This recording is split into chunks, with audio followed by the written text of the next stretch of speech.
X-ray variability in AGNs.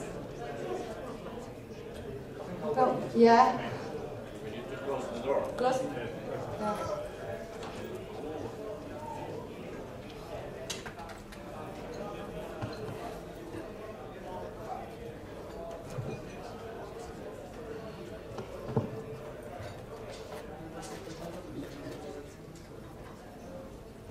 I'm saving my seconds because I'll need them all. I'll start now the door's closed. Hello, I'm going to speak to you about AGN X-ray scaling relationships and the relationship between AGN and binary systems.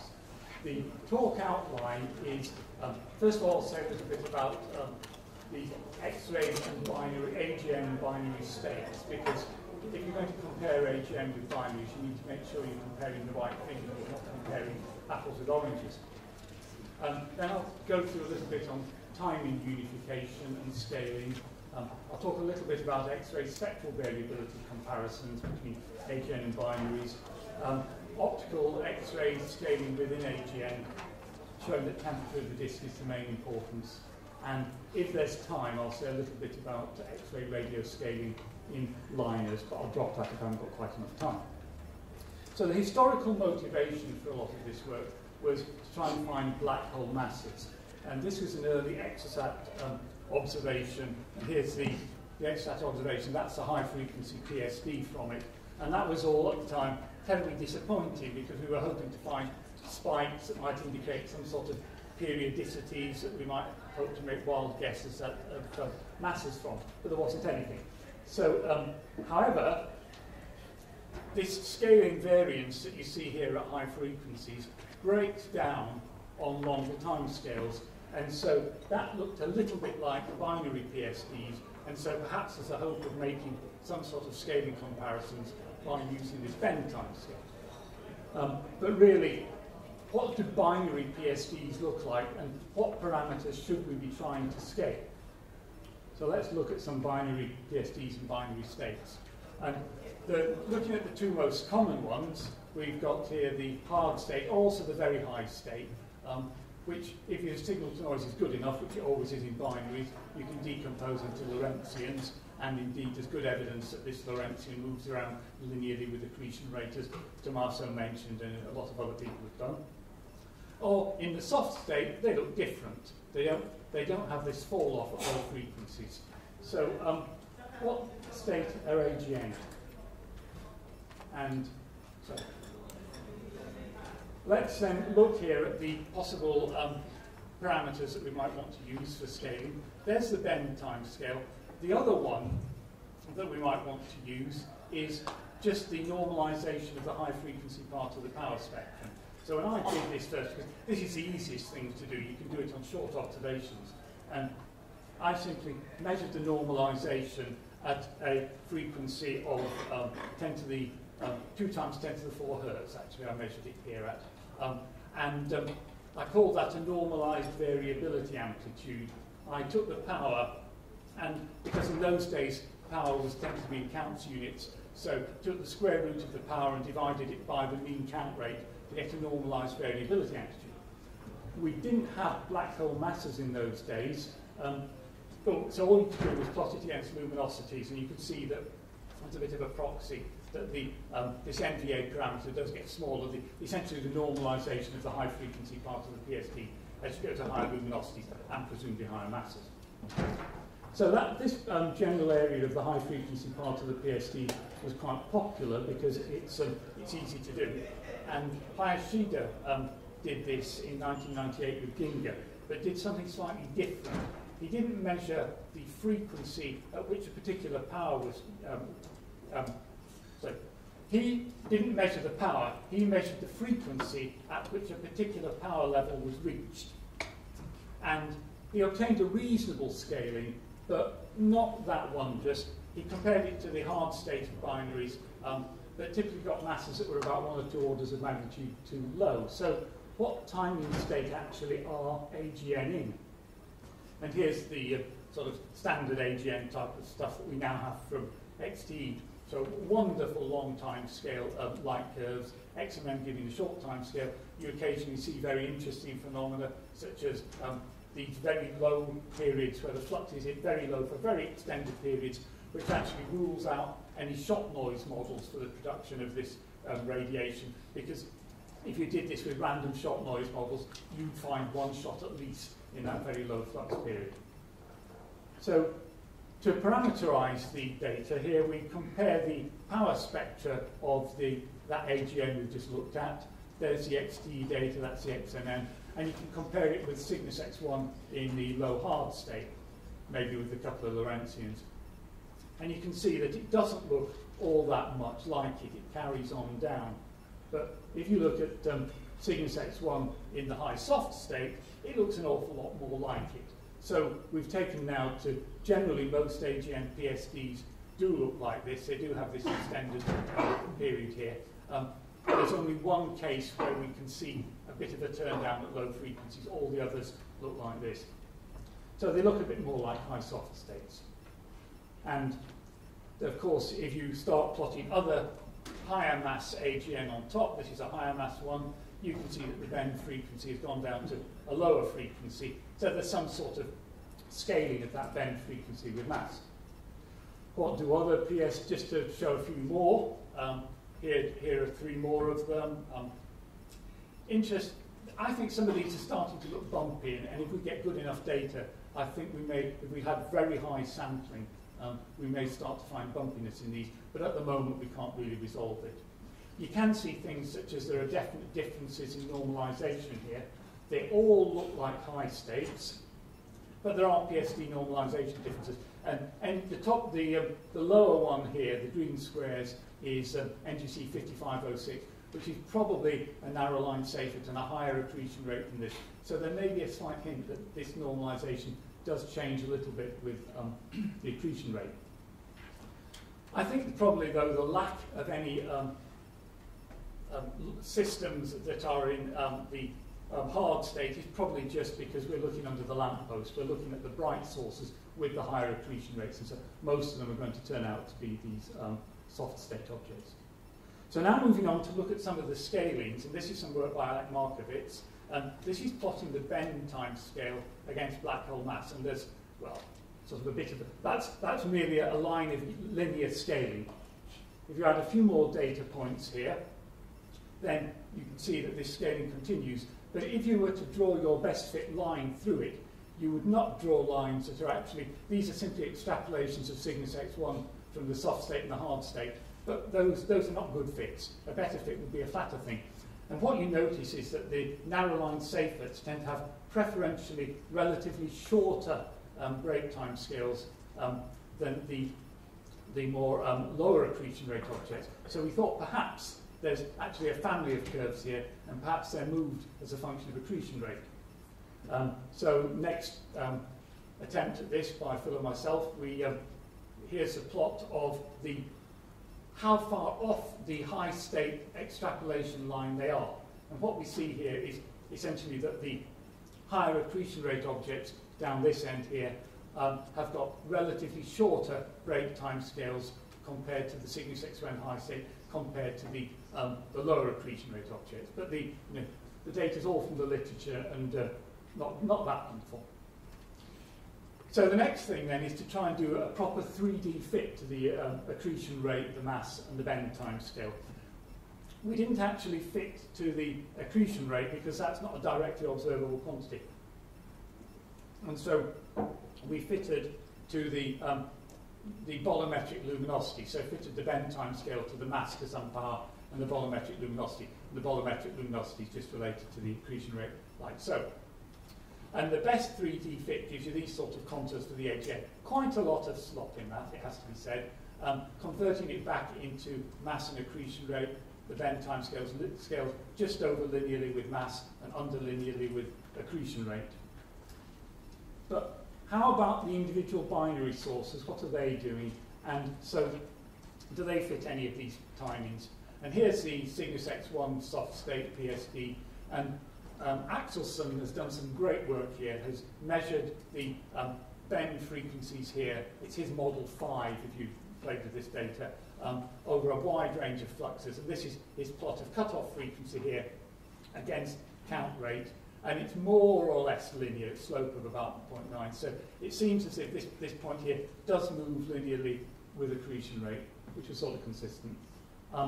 And if you look at GRS 1915 in its radio quiet state, the bend here up is nearly at 100 Hertz, which again is very high and consistent with that previously. So if you stick those all together, then you get these tighter contours which come in near the mass, and Brenner timescale going as mass and inversely as accretion rate.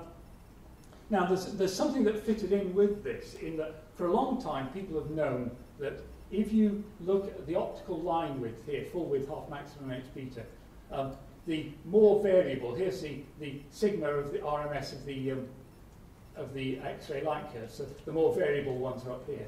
And the narrow line Seyferts here have got narrower lines. And why was that? And there wasn't a particularly good explanation. It turns out that if you plot the bend timescale against the line width, you get a relationship which is about bend timescale as line width to about the fourth power. And it's not too bad. There are some outliers, which I'll come back to in a little while, but not too bad. And you can explain this fairly easily with simple scaling relationships. For example, let's have the ionizing luminosity that's hitting the inner edge of the broadline region as mass times the accretion rate. Then the radius of the broadline region scales as the luminosity, that ionizing luminosity, to the half power. And there are numerous papers by Peterson on this. And then just sticking Keplerian dynamics. And if you move that all together, then you end up very simply saying that the velocity to the fourth power should be the mass over the accretion rate. And if you compare the velocity of the fourth power here on, then that's sort of consistent with saying that the bend timescale should be the mass over the accretion rate.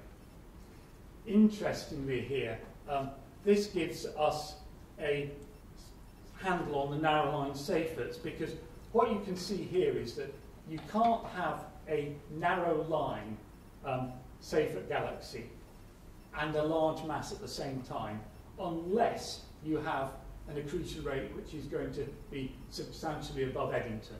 So I think the fact that narrow line Seyferts tend to have smaller masses is simply a selection effect here, that a high mass object could not have the narrow lines unless it was wildly over Eddington. So I think we understand narrow line Seyferts just being, in this respect, largely the same as the others. Elmar Kerding included hard state binaries into this plot. His plot was slightly different. He plots mass squared over the bend timescale compared to the accretion rate in physical units, as opposed to in Eddington units. And so that's what he plots. Mass squared over the bend timescale is the physical accretion rate. But as the Eddington accretion rate is just a physical one divided by the mass, then that's exactly the same thing as saying that the bend timescale is the mass over the Eddington accretion rate. There are offsets here between the hard state and the soft state. Part of that, I think, is due to measurement differences, but part may well be physical, but it seems to sort of fit. So now let us go back to the high-frequency PSD scale.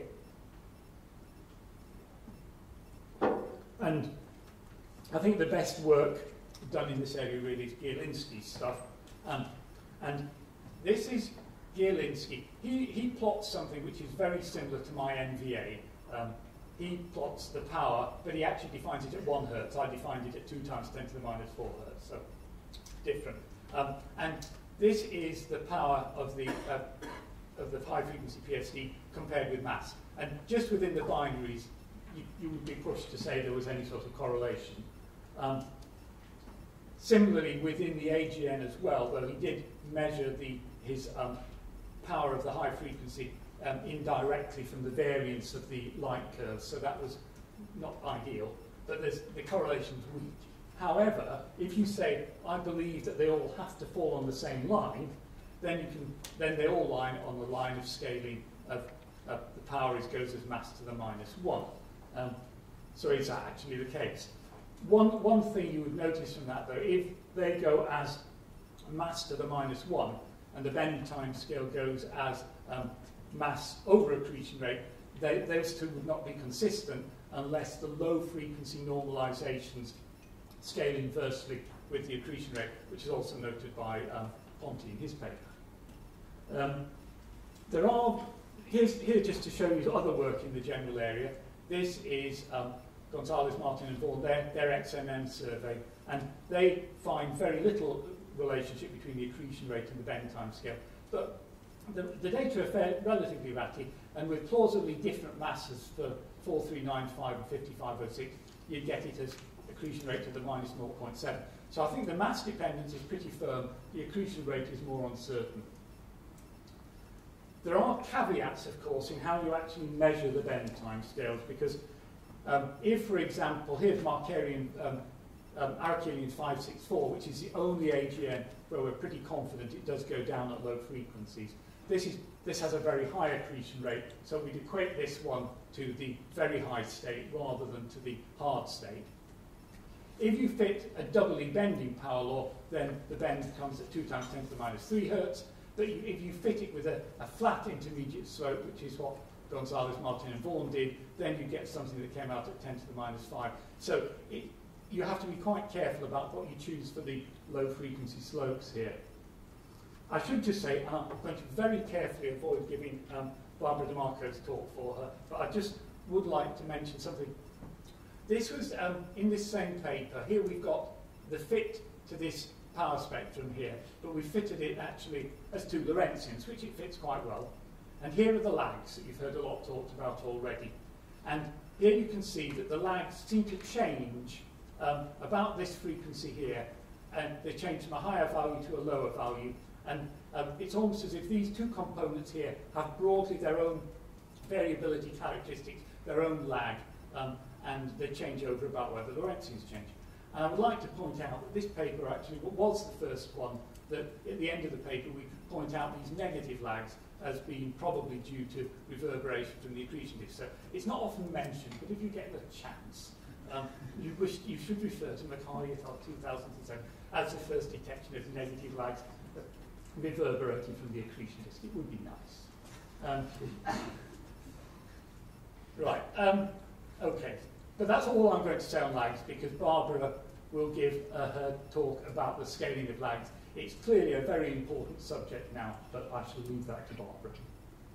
More caveats, in that some of the, well, one object has come up with a QPO, and so if that comes in, that causes difficulty with the fitting of the PSDs, but it is possibly another scalar. And so Gilinski and Dunn pointed out that, in fact, that if the frequency of this particular QPO happened to scale linearly with mass with the 67 Hertz GRS 1951. It's the only one we've got, so it's statistics of 1, but it's an interesting possibility. More caveats, the bumpy PSDs. These are the 1H0707 minus 495, and it's not quite a QPO, but it's very bumpy PSD. And it has all the characteristics of QPOs, that the power here is higher at harder energies than it is at lower energies. But where on earth do you measure the bend frequency here? Do we take it there, that little lump here? Do we take it there? It can be complex. So back then to finish off the high frequency PSD scaling. This is some work by Brandon Kelly, and he again measures the high frequency PSD normalization. Like me, he measures the amplitude rather than the power, but he gets the scaling according to mass of the minus 0.7. It's a very good fit, but it wouldn't scale up as mass to the minus 1 for power. It wouldn't agree with Gilinski's stuff at all. The only thing you might possibly say that he has got some high accretion rate objects down here at low mass, and if by any chance they do have higher normalizations, that would drag the line up, perhaps. I thought perhaps now as we've got the masses for these objects that I did the NVAs in 1988, that I would plot them. So I did that a few months ago, and I plotted them against mass, and they actually scale very well. They scale as mass to the minus 0.5, in other words, power to the minus 1.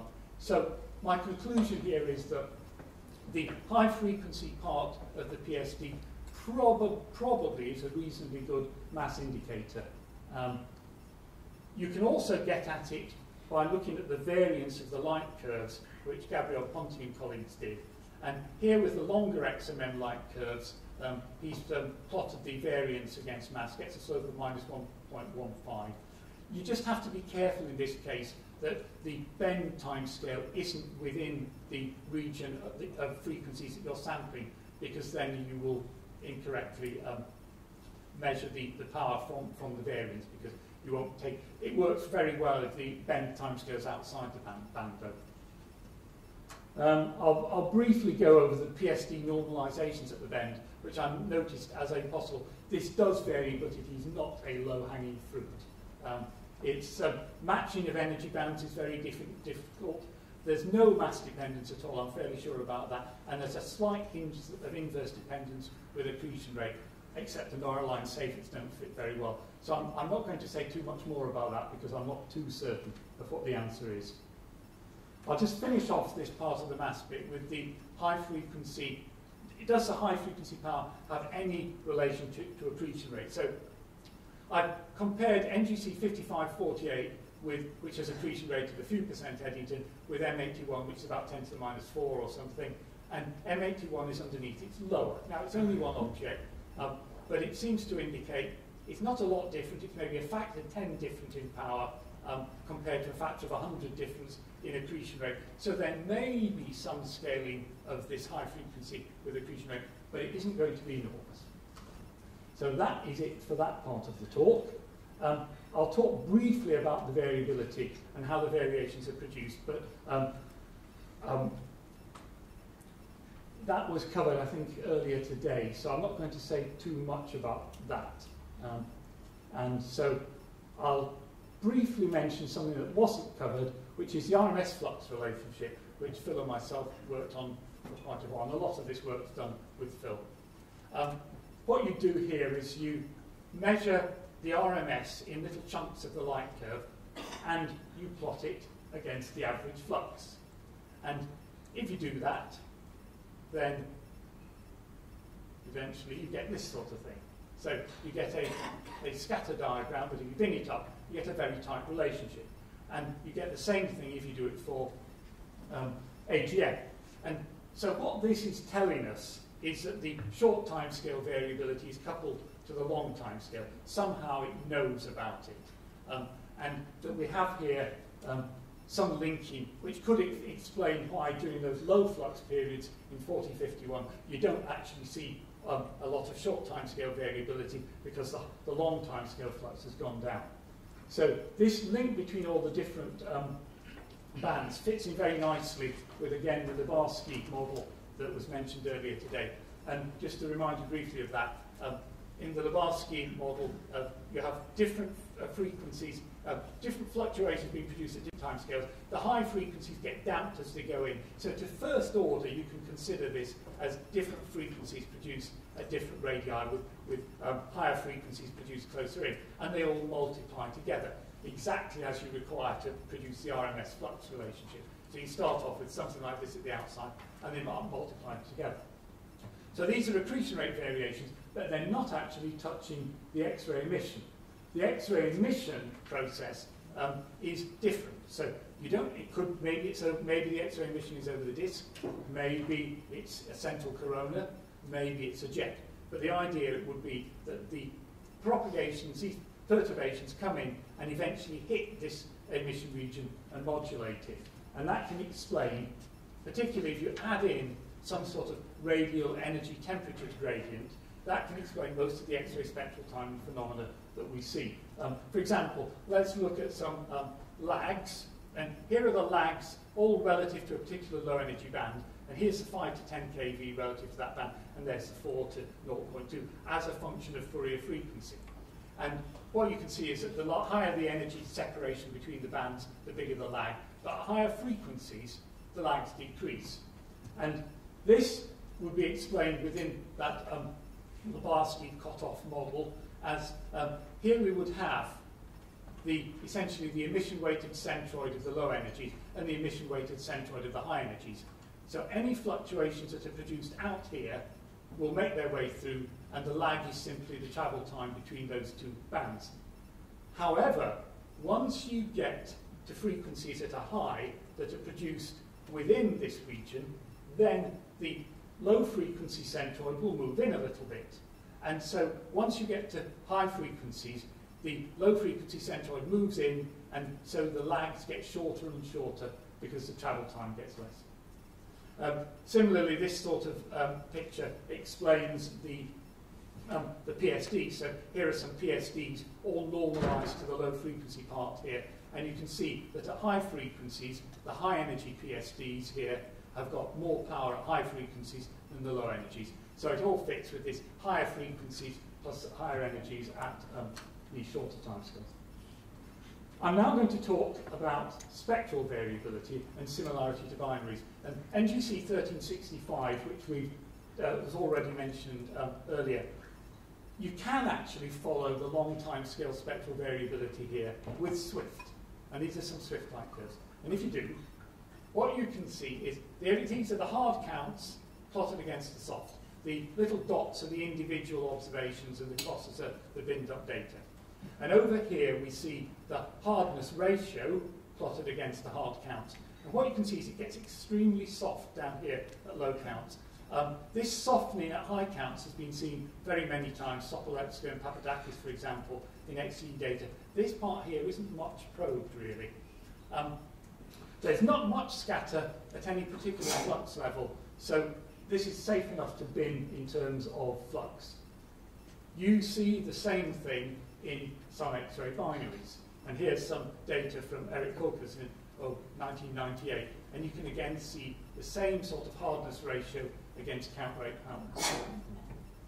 So we fitted some of these, and when we fit them, we find that at the very lowest flux levels, it's just a power law, and this is probably an iron L shell feature here because it doesn't move at all. And there's a little tiny excess here which doesn't fit an unabsorbed power law. If you look at the next brightest one, then the unabsorbed power law has got a bit brighter, and this lump has come up.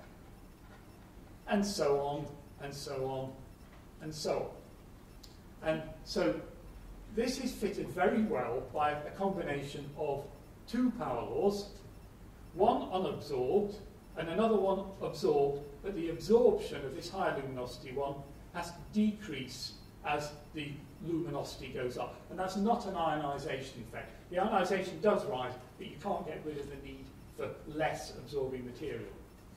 This looks kind of like 4945 that Chris Doan did some time ago, where the lower frequency component was a scattered component, and this higher frequency one is the obscured absorbed component. If you plot the normalizations of the absorbed and the unabsorbed component, they seem to follow the same. Whatever's driving one is driving the others. They're both going up and down together. And so if you also look at the absorbing column as a function of normalization, then you find the absorbing column goes down as the normalization of the absorbed power law goes up. So we suggest an alternative explanation here in terms of Martin Elvis's wind model. We suggest that the unabsorbed component is scattered off the wind, and the absorbed happens to be coming along through the edge of the wind. But you need the wind to go out of the way when you have a higher accretion rate. So you can do that. A higher accretion rate will raise the disk temperature, and it will push the launch radii out.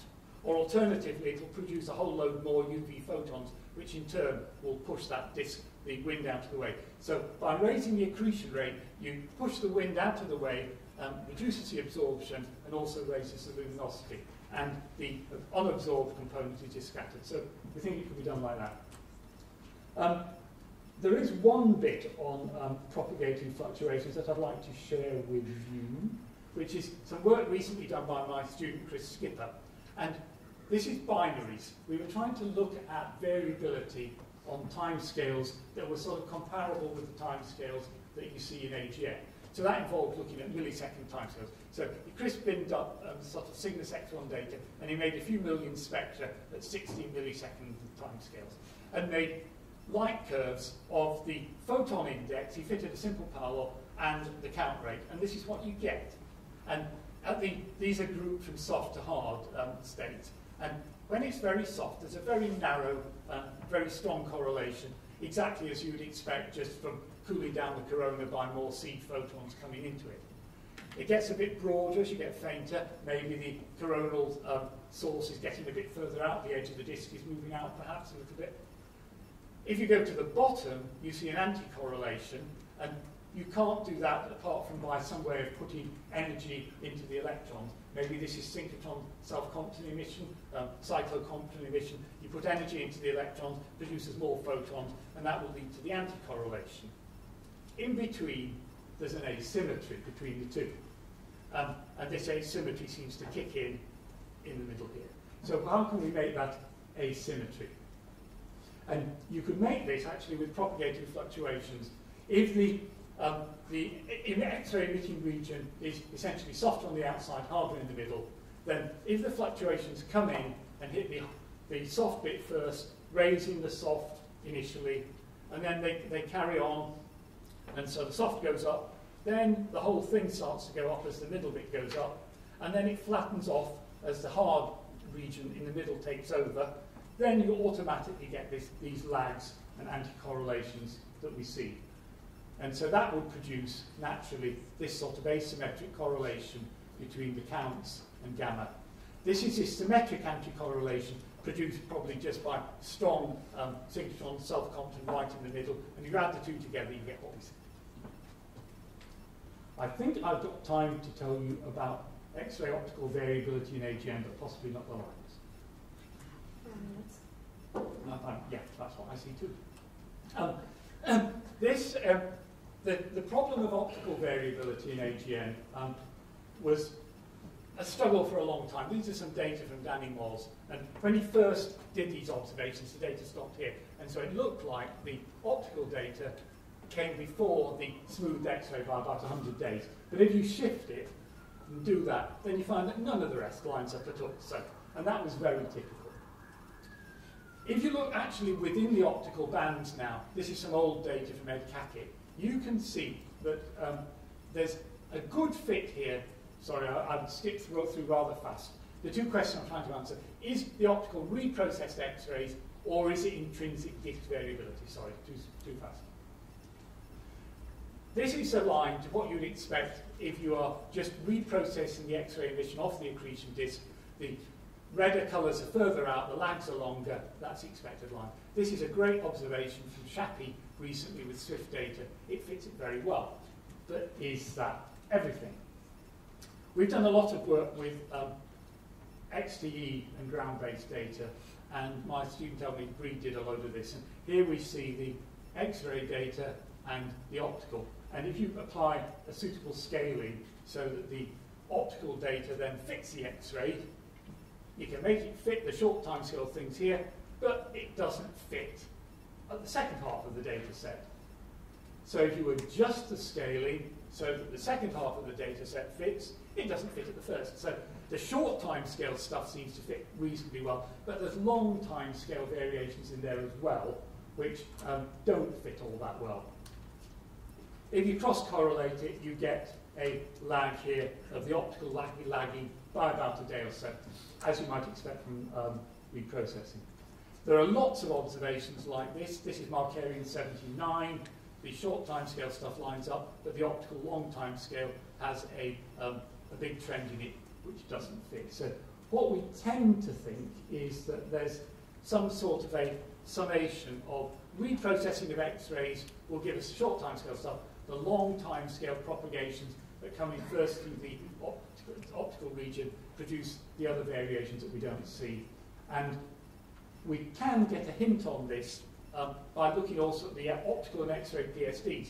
The optical PSDs are all shifted to lower frequencies, as you'd expect from reprocessing, compared to the X-rays, which are the dashed lines here. But the optical ones sometimes exceed the X-rays due to this extra component of additional optical variability that's coming from the fluctuation perturbations. Now, one of the things which Elme did was to compare. It was clear that the correlations were better in some AGN than they are in others. And so, plotting them against mass, you can see the correlations are stronger in the higher mass objects, not so good in the weaker mass ones. If you plot it against temperature, which might be a more physical thing to do, as I'll discuss in a minute, you get the same sort of thing, that the cooler temperature disks have got a stronger correlation. So how can we break this to see whether it's actually just mass or whether it's a more physical parameter like temperature? NGC 4395, it's my only gratuitous picture really. There's the AGN, it's that little thing right in the middle here. But with Swift, you can actually measure the optical light curves very well and the X-ray. There's a lot of data on this, but this is a short time scale stuff. There's the X-rays, there's the B band in blue, and they correlate very well. Slight optical lag here, again, consistent with processing. And if you put those on the plots, then you find that here's it's got a low mass. It doesn't fit with mass correlation, but it fits very well with the disk temperature correlation. And so we think that what's happening here is that in the cooler disks, the optical emission region is closer into the black hole. It's closer to the X-ray source, so it subtends a bigger solid angle. And so reprocessing is more important than in the hotter disks, where it's very far out and there's a very small solid angle. There are some of the narrow line safers, which Duncan Cameron, my student who's done this, has added on, and they fit all this. And that seems to be the general way of this. And this agrees very well with what we did a long time ago with Phil on NGC 5548. I will just this is I can't see the chair top. Radio X-ray variability in liners. Our line is actually the hard state things. We've been looking at, somebody asked earlier on, are there any hard state X-ray binaries? And this is, so can we see X-ray, good X-ray radio correlations? They do have strong radio jets. This was some work by Martin Bell. The top bit there is the X-ray, the bottom's the radio, and the correlation is crummy here, but there's a hint maybe of a slight radio lag. We've been doing it with M81, where we've got millimetre radio and X-ray. And I'll just show the millimetre, because the millimetre shows that it depends quite where you line them up. Here are the black millimetre lines, and here are the red, you see the radio behind. And they correlate really well, but do you line them up, these narrower millimetre features at the beginning of the X-ray flares or afterwards? This is a 3-day lag, but it certainly shows that there is a synchrotron emitting jet that's quite powerful here with the radio following on from the millimetre. The X-ray is not so clean. On longer time scales, here's the X-ray data. You can see trends here, which you can also see in the radio. There are flares here up and down, which again you can see in the radio, but the cross correlations are a bit wimpy.